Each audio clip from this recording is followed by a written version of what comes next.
ایک خورشید ذو فشاں تھے ولی،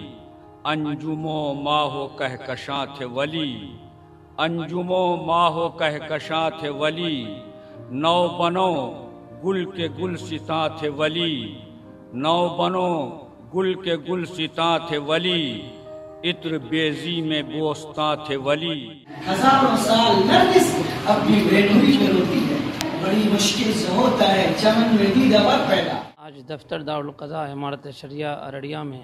حضرت امیر شریعت سید مولانا محمد ولی رحمانی صاحب رحمۃ اللہ علیہ کی یاد میں ایک تعزیتی نشست منعقد کی گئی تھی۔ اس میں علاقے کے اور شہر کے معزز علماء کرام، دانشوران اعظام،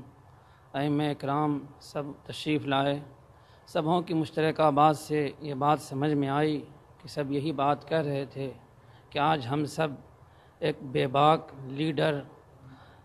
سے محروم ہو گئے، اور سبھوں نے یہ کہا کہ جو مشن لے کر کے خانقاہ رحمانی سے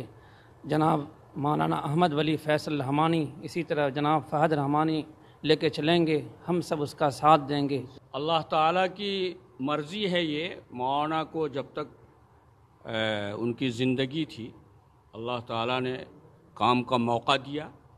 اور ان کے انتقال سے بہت عظیم خسارہ ہوا ہے ملک و ملت کا بھی، اور ان کا جو نظام، جو مشن ہے، اللہ تعالیٰ اس کو باقی رکھے اور ہم لوگوں کو چلانے کی توفیق عطا فرمائے۔ قوم کے لیے بہت بڑا نقصان ہے، ایک بہت ہی اچھا رہبر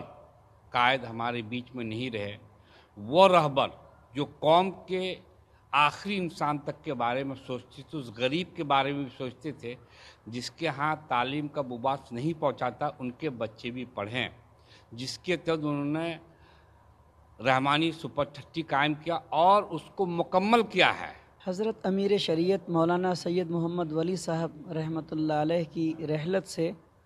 ریاست بہار، اڑیسہ، جھارکھنڈ، امارت شریعہ، آل انڈیا مسلم پرسنل لا بورڈ تو سوگوار اور غمگین اور دکھی تو ہے ہی،